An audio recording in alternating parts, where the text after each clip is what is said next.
What's up? Fonz? Now, I don't like this. Girls hitting each other. She said that my remark about his hanky was crude. I gave her crude. It wasn't all jukeboxes, milkshakes, and leather jackets behind the scenes of Happy Days. The beloved sitcom that defined 1950s nostalgia for a generation had its fair share of wild twists, backstage feuds, and surprising Hollywood connections. From Fonzie's unexpected rise to fame to secrets that even die-hard fans missed, this classic series was far from squeaky clean. Here are 20 weird facts about Happy Days most fans never figured out. Number 1, jumping the shark. The phrase started with Fonzie's water ski stunt. The phrase jumping the shark has become a cornerstone of pop culture vocabulary, representing the precise moment a TV show goes over the edge with an absurd stunt, signaling creative decline. Its origin traces back to Happy Days, specifically the episode Hollywood Part 3 from Season 5, which first aired on September 20, 1977. In this now legendary scene, the show's cool guy icon, Fonzie, performs an over-the-top water skiing stunt, gliding heroically over a caged shark. While the scene was meant to be thrilling and humorous at the time, it soon came to symbolize a turning point where a beloved series begins relying on gimmicks rather than strong storytelling. The incident struck a chord with audiences and critics alike, eventually inspiring the 1990s website Jump the Shark, dedicated to pinpointing similar moments in television history. Number 2. One of Fonzie's actual leather jackets lives at the Smithsonian. One of the most enduring symbols of 1970s television and pop culture, Fonzie's leather jacket, has earned a place not just in fans' hearts, but also in American history. Henry Winkler, who famously portrayed the cool, confident Fonzie on Happy Days, donated one of the character's iconic leather jackets to the National Museum of American History, part of the Smithsonian Institution. The jacket, now carefully cataloged in the Smithsonian's collection, serves as a tangible reminder of how a television costume can transcend entertainment and become a piece of cultural heritage. Beyond its material form, the jacket represents an era when television shaped youth identity, fashion, and societal ideals of coolness. For many, Fonzie's leather jacket wasn't merely clothing. It was a symbol of confidence, rebellion, and charm that influenced generations. Its preservation in the Smithsonian signals recognition of TV's broader impact on American culture, proving that the medium and its symbols can hold historical significance. Today, visitors and fans alike can see firsthand how a simple leather jacket from a sitcom set became a museum-worthy artifact, immortalizing Fonzie's style and Happy Days' lasting imprint on pop culture. Number 3, Fonzie was supposed to be a bit part, then almost stole the whole show. When Happy Days was first conceived, Arthur Fonzie Fonzarelli was intended to be little more than a supporting character, a slick, leather-jacketed greaser meant to add edge and humor to the Cunningham household dynamic. Henry Winkler's portrayal, however, struck a cultural nerve almost immediately. Audiences were captivated by Fonzie's charisma, charm, and effortless cool, turning what was supposed to be a minor role into a breakout phenomenon. The response was so overwhelming that the show's writers began expanding Fonzie's storylines, giving him increasingly central plot lines, catchphrases, and stunts that often became episode highlights. By the late 1970s, his popularity had reached the point where producers seriously considered renaming the series to spotlight him, a testament to just how magnetic the character had become. Number 4. Milwaukee got a life-size bronze Fonz statue in 2008. In 2008, the city of Milwaukee, long celebrated as the setting for Happy Days, immortalized one of television's most iconic characters with the installation of the bronze Fonz along its scenic river walk. The life-size statue depicts Arthur Fonzie Fonzarelli in his signature leather jacket and confident stance, complete with the famous thumbs-up gesture that became his trademark. Almost immediately, the sculpture became a magnet for tourists and locals alike, serving as a popular selfie destination and a tangible connection to the city's pop culture legacy. While some critics argued that the likeness didn't fully capture Henry Winkler's charm or the exact essence of Fonzie, the statue's presence sparked conversation and curiosity, drawing attention to Milwaukee's cultural history. Number 5. Richie's older brother Chuck vanished from the show and gave his name to a TV syndrome. In the early seasons of Happy Days, the Cunningham family included an older son named Chuck, portrayed initially by Gavin O'Herlihy and briefly recast before vanishing from the series entirely. Unlike typical character exits, Chuck didn't move away, die, or receive any on-screen farewell. He simply disappeared, leaving no narrative explanation for his absence. This abrupt erasure didn't go unnoticed by viewers and eventually became a point of fascination among television critics and fans. The phenomenon of a character vanishing without acknowledgement was so striking that it inspired the term Chuck Cunningham syndrome, now widely used in TV analysis to describe any character who disappears from a show without explanation, as if they never existed. Chuck's disappearance highlights the sometimes unpredictable nature of television production in the 1970s, where casting changes, audience reactions, and creative decisions could alter storylines with little justification. Though Chuck himself faded into obscurity, his legacy persists in television lore, serving as a shorthand for the strange, occasionally jarring decisions that shape long-running series, and offering a humorous reminder of how even forgotten characters can leave a lasting imprint on pop culture discussions. Number 6. A writer invented Fonzie's nickname and his comeback, "Sit on it." The iconic nickname Fonzie and the memorable catchphrase, "Sit on it," weren't just happenstance. They were the brainchildren of writer and producer Bob Brunner, whose clever touch helped shape Happy Days into a cultural phenomenon. Brunner, tasked with scripting and refining the dialogue for the show, noticed that Arthur Fonzarelli needed a shorthand identity that could instantly signal coolness without a full introduction. From this, he ingeniously shortened Fonzarelli to Fonzie, a nickname that was punchy, easy to remember, and perfectly suited the character's effortless charm. But Brunner didn't stop there. He also coined "Sit on it," a sassy, borderline cheeky retort that could be delivered in a flash and still leave an impression. The phrase had a humorous bite, suitable for prime-time audiences, and quickly became a favorite among viewers, popping up in casual conversation far beyond the TV screen. In combining Fonzie's nickname with his signature catchphrase, Brunner effectively transformed small, seemingly trivial pieces of dialogue into mainstream pop culture currency, giving fans something to repeat, emulate, and attach to their everyday lingo. His contributions highlight how a sharp writing hand can elevate a character from mere TV presence to a symbol of cool for an entire generation, with Fonzie's name and attitude becoming instantly recognizable across America. Number 7. Mork and Mindy, Robin Williams' breakout sitcom, began as a Happy Days guest spot. Before becoming a household name, Robin Williams made a splash on television in a way that was as unexpected as it was transformative. His career-defining role as Mork, the eccentric alien from the planet Ork, actually originated on Happy Days. Williams appeared in a single guest episode, set squarely in Fonzie's Milwaukee hangout as an out-of-place, wide-eyed visitor from another world. His frenetic energy, rapid-fire improvisation, and ability to blend zany humor with genuine warmth instantly captured audiences' attention, turning a one-off appearance into something much bigger. Viewers were so captivated by this tiny alien that ABC quickly greenlit a full spin-off series, Mork and Mindy, placing Williams in the spotlight alongside co-star Pam Dauber.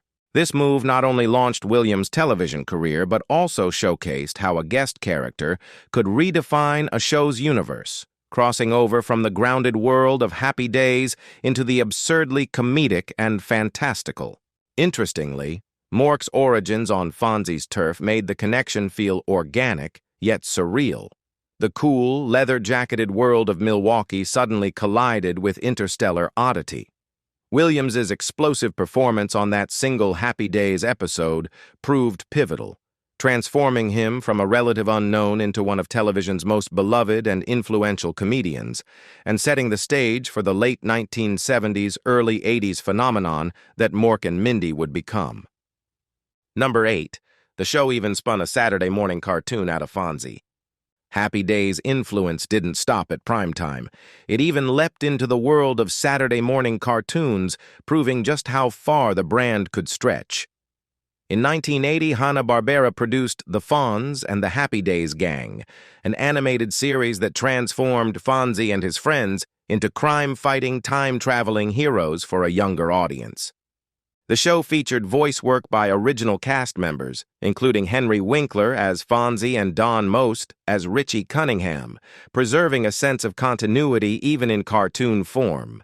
Each episode had the gang hopping through time in their high-tech van, facing historical mishaps and futuristic oddities, a far cry from the Milwaukee diner and 1950s high school drama of the original. Yet it worked because the core charm of the characters, Fonzie's swagger, Richie's earnestness, and the ensemble's chemistry translated into animation, proving that the appeal of Happy Days wasn't limited to its original format. Number 9. Arnold's Diner had multiple owners. Pat Morita's Arnold was replaced by Al Molinaro's Al. One of Happy Days' most iconic locations, Arnold's Drive-In, didn't just serve burgers and milkshakes.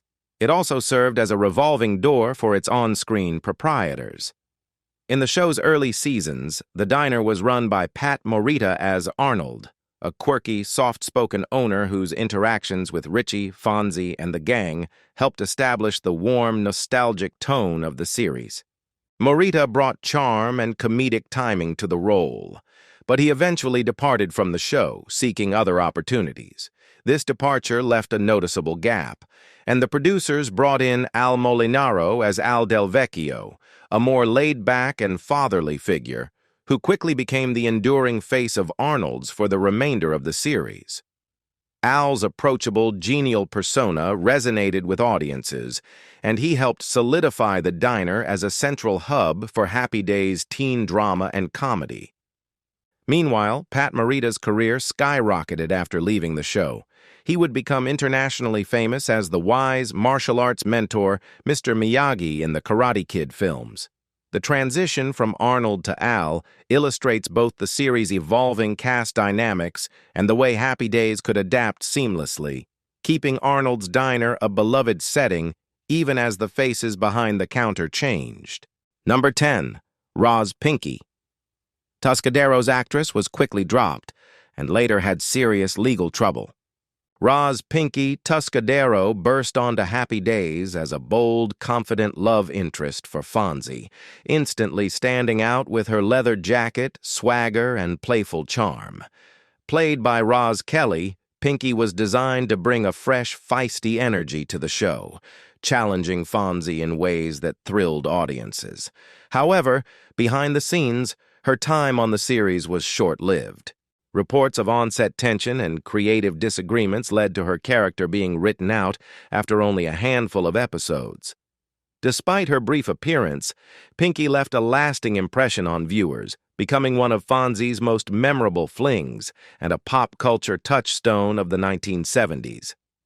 Tragically, Kelly's post-Happy Days life was marked by serious legal troubles. Decades later, she faced criminal charges for firing a gun at a neighbor's property, a shocking and widely publicized incident that contrasted sharply with the playful image of Pinky Tuscadero.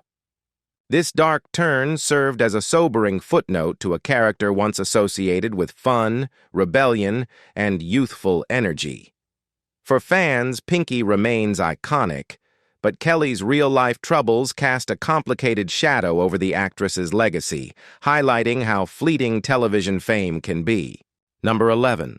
Ron Howard left the series to pursue directing, and won Oscars later.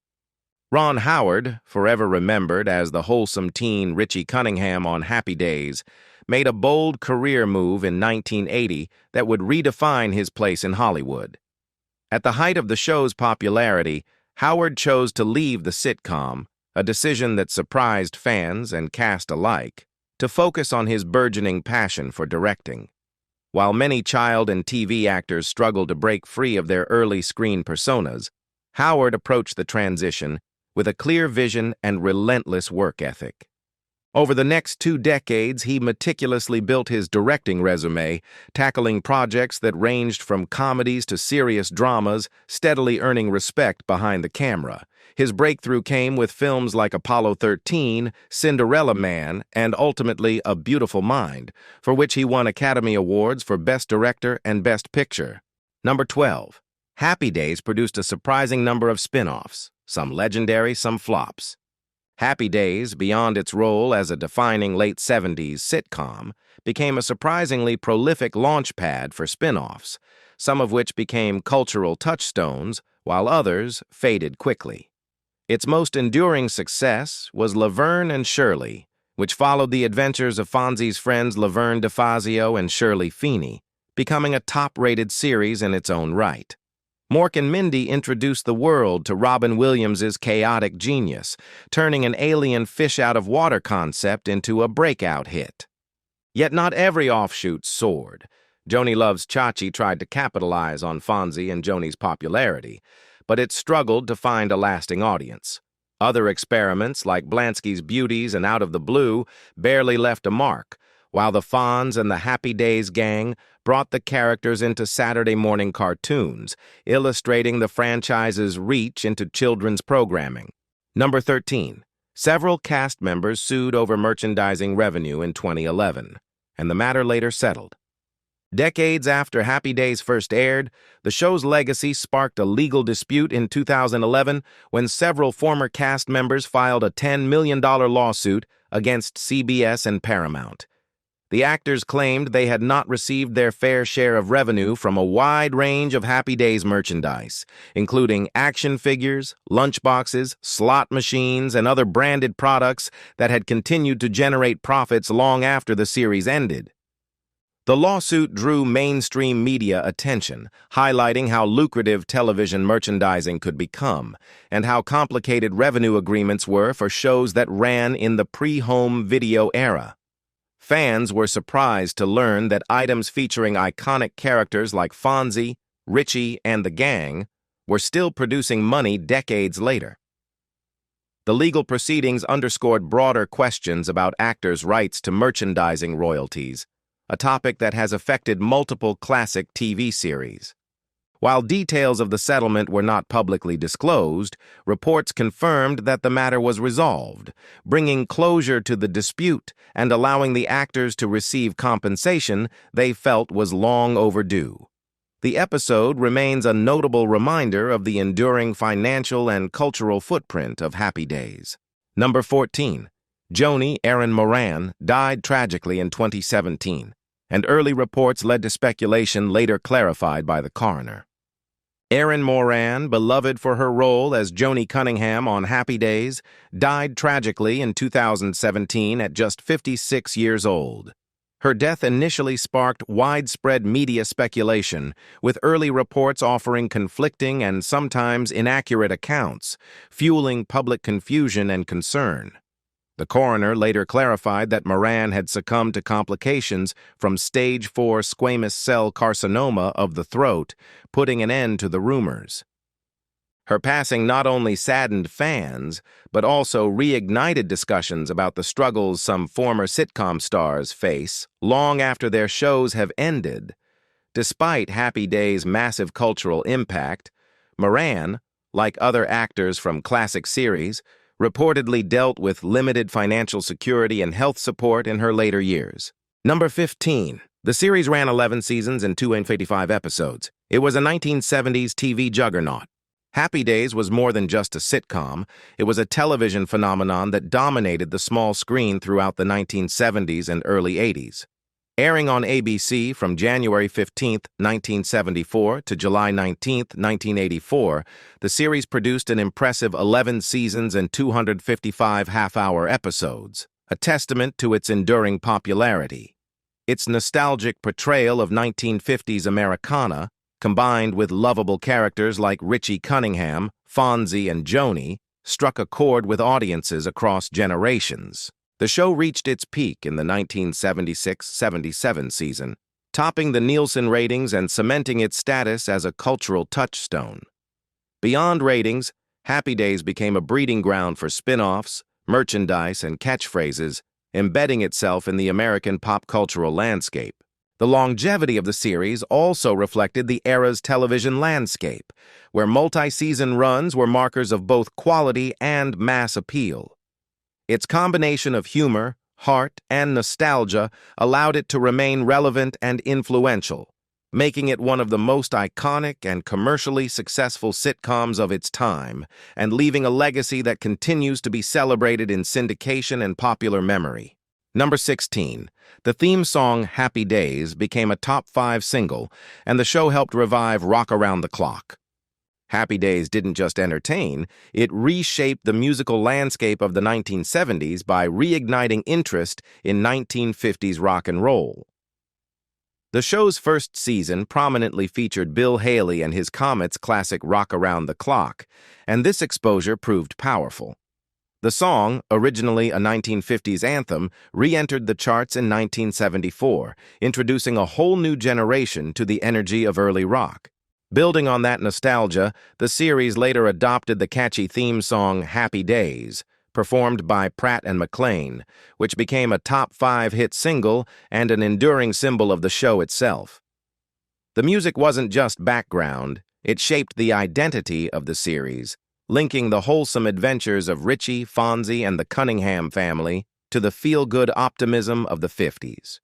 This strategic musical revival also reflected the era's broader fascination with retro culture, as audiences embraced the show's nostalgic style, fashion, and sound. By blending contemporary television with classic rock hits, Happy Days succeeded in both entertaining viewers and revitalizing the popularity of songs that might have otherwise faded into history, leaving a lasting imprint on pop culture and the resurgence of 50s rock. Number 17. Fonzie's voice, body language, and catchphrases were largely Henry Winkler's invention. Fonzie, the greaser with the leather jacket and effortless cool, became an enduring pop culture icon, largely because of Henry Winkler's inventive performance. Much of Fonzie's voice, body language, and signature catchphrases were not scripted. They were Winkler's own improvisations. From the slick hair combing gesture to the finger snap, and especially the jut of jaw, aye, Winkler injected the character with a charisma that felt spontaneous, authentic, and magnetic. These idiosyncrasies instantly defined Fonzie's personality, making him a standout figure even in a show already packed with memorable characters. The writers quickly recognized the power of Winkler's choices and began building recurring gags and story beats around them, reinforcing Fonzie's cool persona week after week. Beyond Happy Days, Winkler's Fonzie shaped how the greaser archetype was portrayed in media, influencing fashion, speech, and attitude in popular culture. His improvisation blurred the line between actor and character, turning Fonzie into a cultural shorthand for effortless charm, rebelliousness, and humor, a testament to the synergy between actor creativity and television storytelling. Number 18. Several Happy Days cast members became TV directors and producers, notably Anson Williams. Anson Williams, who charmed audiences as the sweet-natured Patsy Weber on Happy Days, made one of the most successful transitions from in front of the camera to behind it. After the series ended, Williams pursued directing, steadily building an impressive resume that showcased his versatility and understanding of television storytelling. He directed episodes of hit shows spanning multiple genres, including teen dramas like Beverly Hills, 90210, and Melrose Place, family-friendly series such as Sabrina the Teenage Witch, and even science fiction with Star Trek Voyager. His work demonstrated both technical skill and an ability to guide actors in ways that reflected his own experiences as a performer. Williams's journey is a notable example of a Happy Days cast member parlaying early fame into a sustainable, influential career behind the scenes. While many actors struggled to redefine themselves after a signature role, Williams leveraged his industry knowledge, professionalism, and creative instincts to establish a lasting legacy in television production. His career serves as a blueprint for actors seeking to evolve into directors and producers, proving that a beloved sitcom background can be the springboard to significant creative influence in Hollywood. Number 19. The show began as a backdoor pilot on Love, American Style. Happy Days didn't start as a full-fledged series. It began humbly as a backdoor pilot on the anthology series Love, American Style. In 1972, the segment titled Love and the Television Set, later retitled for syndication, introduced audiences to the Cunningham family and a young Ron Howard as Richie Cunningham. Though brief, the segment showcased the wholesome charm, nostalgia, and character dynamics that would become the foundation of Happy Days. Network executives took notice, particularly of Howard's natural charisma and the family-oriented tone, and the response helped convince ABC to greenlight a standalone series. This initial exposure was crucial. It allowed the creators to test the concept in a low-risk environment while gauging audience reactions. From this modest start, Happy Days evolved into a television juggernaut, eventually producing 11 seasons and 255 episodes, launching spin-offs, and cementing its place in pop culture history. Number 20. The show's merchandising and cultural reach extended far beyond TV, toys, cartoons, music videos, and more. Happy Days became more than a television show. It evolved into a multi-platform cultural and commercial juggernaut. Beyond its 11-season run, the series spawned a wide array of merchandise, from action figures, lunchboxes, and board games to t-shirts and novelty items, cementing the characters in everyday life. The franchise also extended into animation, with series like The Fonz and the Happy Days Gang, bringing the iconic characters to Saturday morning audiences, while its aesthetic and nostalgia continued to influence music and pop culture. For example, Weezer's 1994 Buddy Holly music video recreated the show's diner setting and 1950s vibe, paying homage to its enduring influence. This persistent presence decades after the original broadcast highlights how deeply Happy Days penetrated public consciousness and demonstrates the lucrative potential of its branding. The show's commercial footprint was so substantial that disputes over merchandising, royalties, and licensing later arose, culminating in high-profile legal actions by former cast members seeking compensation for their share of long-running profits. Happy Days thus represents one of the earliest examples of a sitcom whose reach extended far beyond the screen, blending entertainment, nostalgia, and commerce into a lasting pop cultural phenomenon. What do you think about the secrets of Happy Days? Leave us your comments in the section below. We hope you have found this helpful video. Don't forget to leave a like, share, and subscribe to the channel if you like it. Thank you for watching this and see you in the next videos. Goodbye. Goodbye. Goodbye. Goodbye.